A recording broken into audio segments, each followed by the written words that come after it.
Welcome to The Blissful Life, a podcast where we awaken the wisdom of self and explore the lessons, the rituals, and the pathways to inner bliss. I'm your host, Regina Lawless, former corporate executive turned author and spiritual teacher.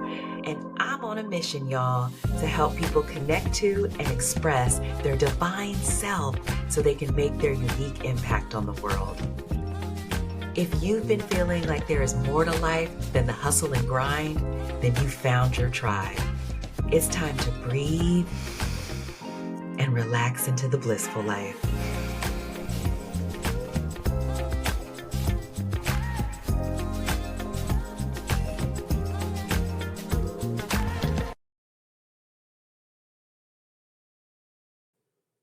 Welcome back to The Blissful Life. I am so excited for today's guest. I am sitting here with Lynette Oss Connell.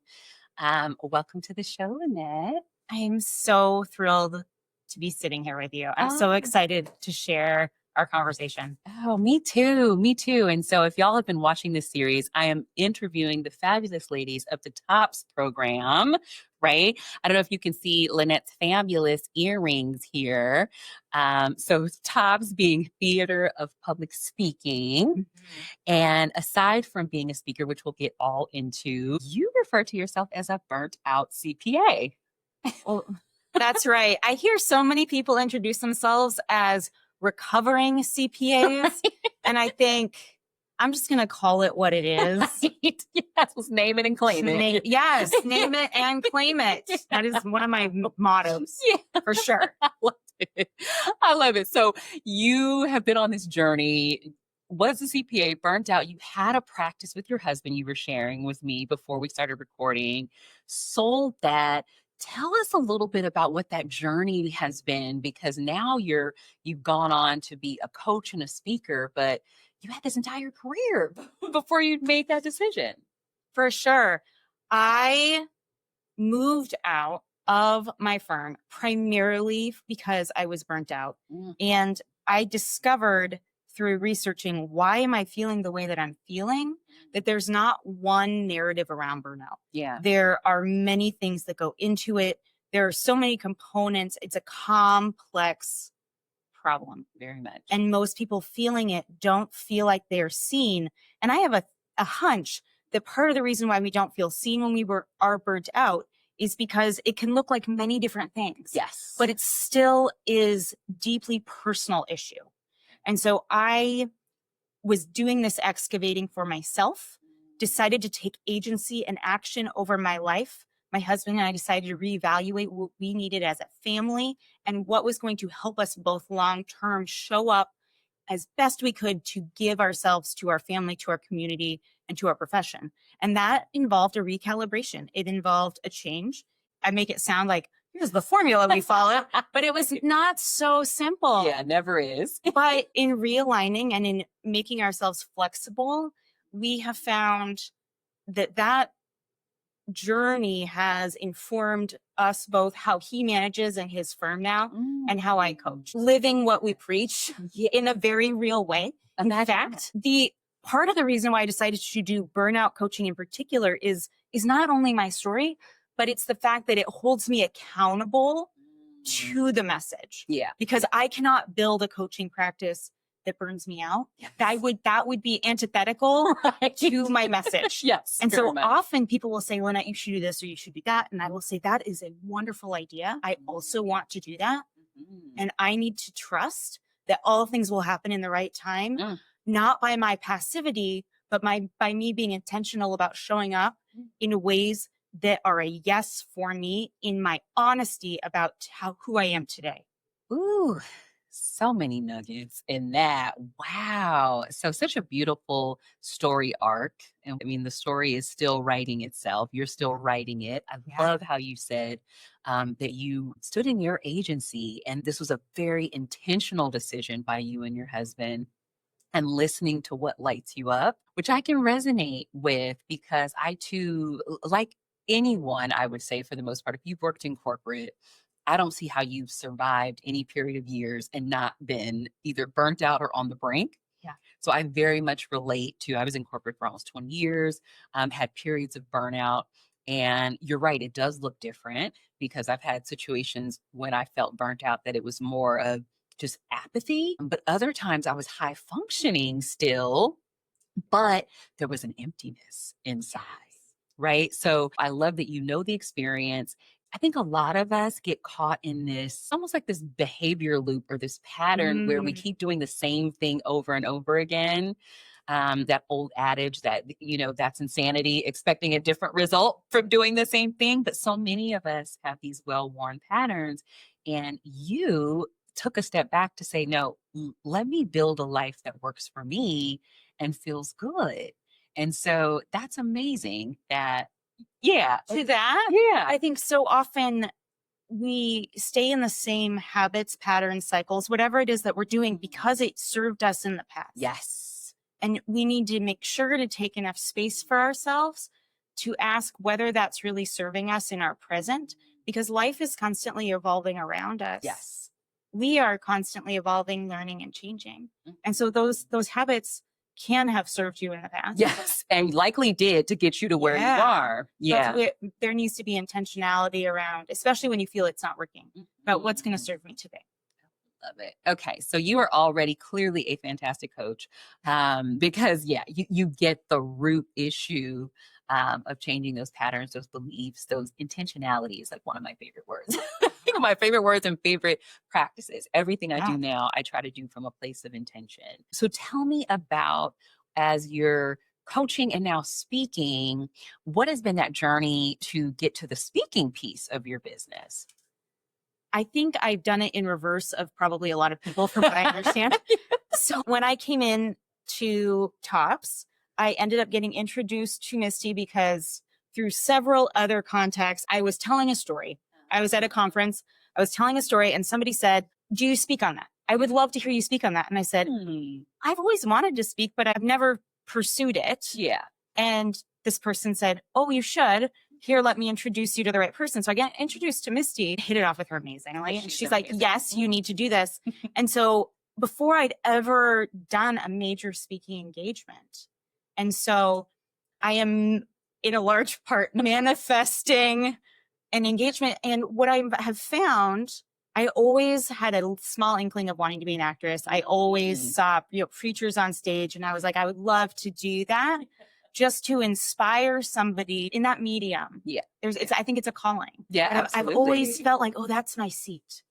So I would sit in an audience at a conference or at anywhere and say, that's my seat, that one. And so in my agency, after we sold the firm, and I was thinking, what do I want to do? And somebody said, oh, you should consider speaking. I thought, yes. As a child, I did always have a seed of that. And so I asked myself, what would happen if I watered that? And so I did. And what I have found is that everything my intuition said you will love about that is true. My intuition was correct. Yes. And so yes, gold stars for me. Hi, hello. And the little child, little Lynette was spot on, right? She was so smart. Yes. And it's delightful to see not only myself, but in my coaching practice to get to help other people, women especially, trust that intuition. It's not always easy, but to even in a little way help them have confidence that most often, we do know. I'm convinced we always know. It's whether we remember. Oh, I love that. Yeah, it's whether we remember. And I think remembering comes down to being still, like finding some time to really be with yourself, which it sounds like you did the difficult process of actually tapping inside to ask yourself what would be that thing, that seed that you watered. Yeah. And when people are burnt out, right, they don't stop and spend any time with themselves, and they're just like, what's next? What's next? What's next? Oh my, I can't tell you when I was burnt out, how many times I just kept going, knowing I was past the point of exhaustion. Just, it's counterproductive. Like, why do we do that? Like, I know why we do that. Can you tell me, burnout coach, what's going on there? Well, one of the many reasons, because it's personal. We feel like if we could just get to a particular point, it would be resolved. Whatever that looks like for us. If I could just get to this point. And I have to ask people, will you be a different person when you get to that point? Will you have better boundaries? Will you have a better intuition? Will you have a greater sense of whatever it is that's going to fulfill you? No, doing the thing on your to-do list will not get you to that point. Now, yes, those things need to be done, but the way in which you do it and where we go from there, that is a greater foundation for sustainable impact to yourself. Yes. So many people who are struggling with burnout are caregivers or givers in some way. Yes. And they will often say, oh, I'm just a people pleaser. I said, no, you're a caregiver. I say I'm a recovering people pleaser. So yes. It's because you're caregiving, Yes, and yeah. we can reframe how you do that Mm. in a way that feeds you. Like, it's the oxygen mask Oh God, analogy, metaphor. which is yeah. But Yeah. so often we can spout off a helpful analogy. But when it comes to applying it to ourselves, Oh gosh, yeah, that's the hard part. sometimes people need somebody else. And for so many people, you may have a best friend or somebody in your life who's able to speak your truth back to you. Mhm. But so many of us have become so wrapped up into our jobs that we no longer have that intimacy That mirror, yeah.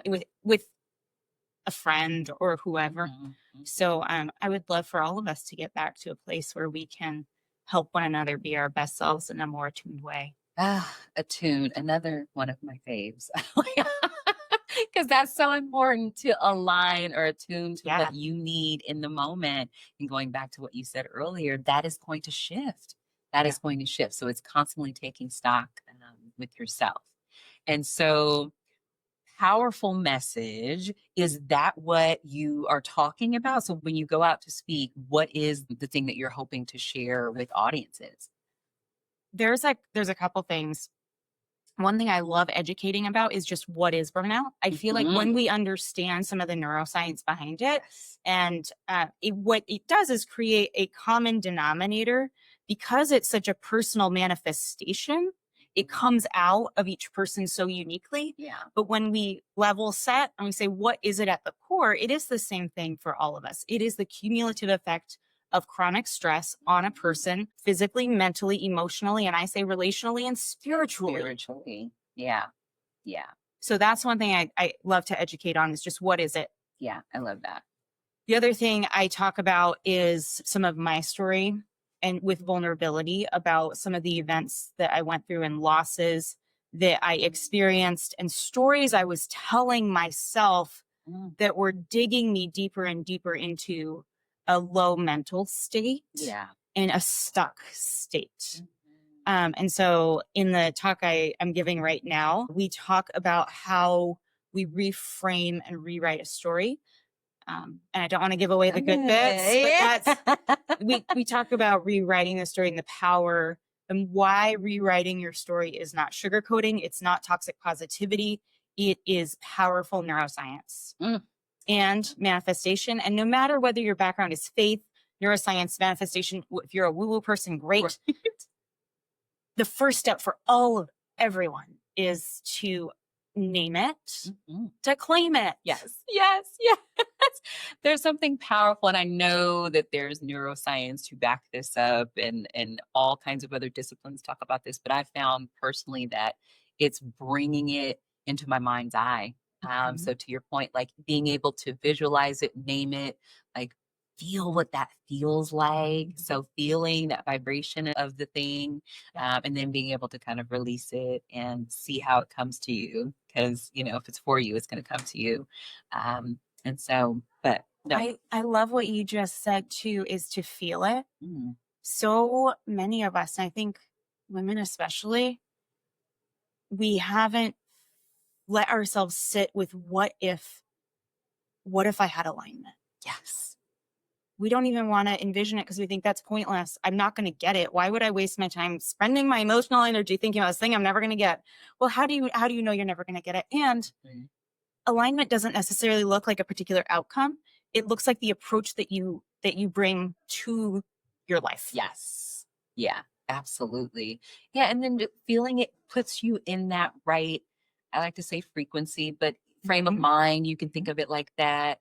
Because I found nothing comes, like, I don't find any answers when I'm in a crappy mood, when I'm depressed, when I'm spiraling. Like, I can think of 1,000 things then of how the world's going to end when I'm like spiraling, as opposed to, I find my best answers after I meditate or when I'm in the shower and like the inspiration just drops in. So, so I think that's fantastic that you're helping your clients just get in alignment with themselves and give themselves permission to dream again and feel what it might feel like to get that thing. And so, which is your whole story. Like, if you didn't give yourself permission to think about what would it be like to water that seed, you'd still be a burnt out CPA. For sure. I like to say I went through so many cycles of burnout. Yeah. Where it's like the first time you go through like a chronic stress episode, you're like, what's going on? Like, I'm having a crash. And then if you don't heal your nervous system adequately, it can recur. Yes. And so that's what started happening to me. And I was like, whoa, this is definitely a cycle. And if you don't break a cycle, it will continue to repeat. And I was like, I'm on a hamster wheel. Right. I need off. Yeah, I find it's so funny you say that, because as I was mentioning, I've dealt with burnout, and it was at least 3 times, if not more, probably more minor. But you're right. It's because you're on this hamster wheel in this loop. It feels like a closed loop. Like you're just going to keep circling around. And like you said earlier, it's in the insanity. So, yeah. So, and it's, I love that you're giving people permission to even recognize that. So hopefully people listening or watching, like, girl, stop. If you're in a, if you're in a loop, if you're circling around, it's okay to take a step back and realize that this is not what I want for myself. And then you can start to imagine what you want differently. So one thing I started doing that my husband is perplexed about, genuinely, is that I will now fearlessly gripe. Ooh, tell me more. What does that look like? I hesitate to say this out of context, but I really feel like people will resonate with this one.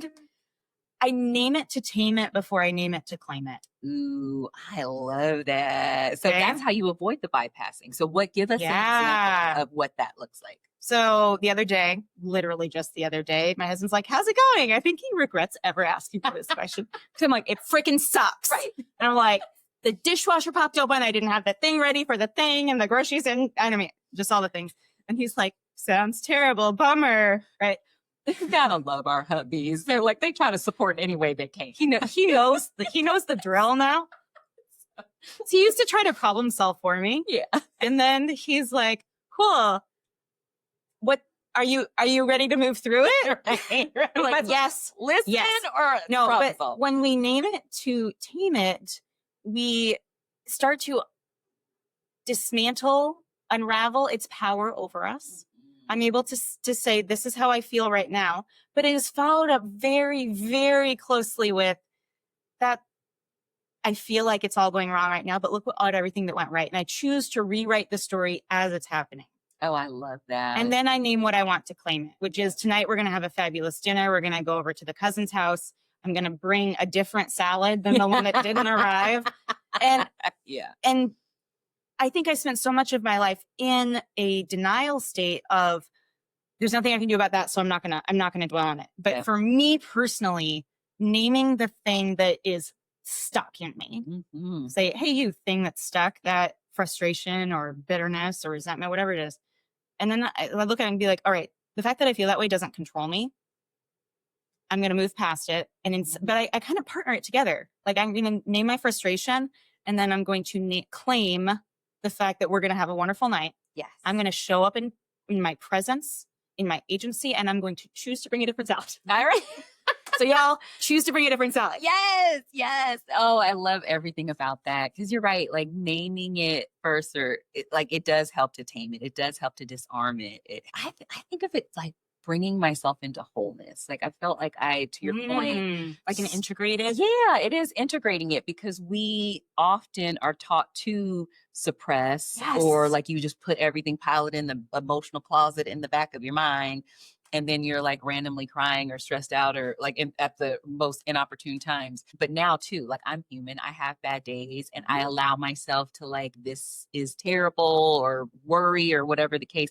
And then often I'll also find out what is the underlying thing. Yeah. So I can, I've been to enough therapy. I can like, Yes. I can Amen. start to like name my emotions and like, what am I really upset about?